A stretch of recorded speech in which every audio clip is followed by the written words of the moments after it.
তাহলে আপনাদের বাড়িতে ধরুন এলপিজি কানেকশন অলরেডি আপনার শাশুড়ি মা নিয়ে রেখেছে, এবার আপনি আলাদা খাচ্ছেন, তাহলে আপনি কি এলপিজি কানেকশন পাবেন?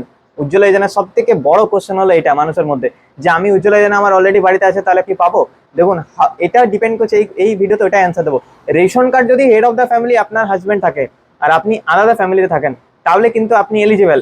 বাট যদি একটা ফ্যামিলিতে অলরেডি কানেকশন নেওয়া আছে, সেটা উজ্জ্বলা যোজনা হোক বা আপনার অলরেডি এলপিজি কানেকশন নেওয়া আছে যেটা আপনি পার্সোনাল ভাবে কিনে রেখেছেন, সেটাতেও তো উজ্জ্বলা যোজনার জন্য আপনি এলিজিবল হবেন না। আপনাকে ration card head of the family আলাদা করতে হবে, তবেই কিন্তু আপনি পাবেন। এটা কিন্তু এলপিজি কানেকশনের অফিস থেকেও কিন্তু জানা গেছে।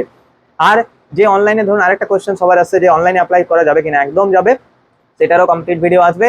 আর আপনি যদি আজকে ক্যাম্পে বা কাল যে ক্যাম্প শেষ হলো, আজকে যে ক্যাম্প শেষ হয়ে যাচ্ছে 18 তারিখে, এটা ক্যাম্পে শেষ হওয়ার পর কি আপনি অ্যাপ্লাই করতে পারবেন? আপনি কোথায় জমা দেবেন? 3 মাস টাইম আছে এখন জমা দেওয়ার, এটাও বলে দিচ্ছি।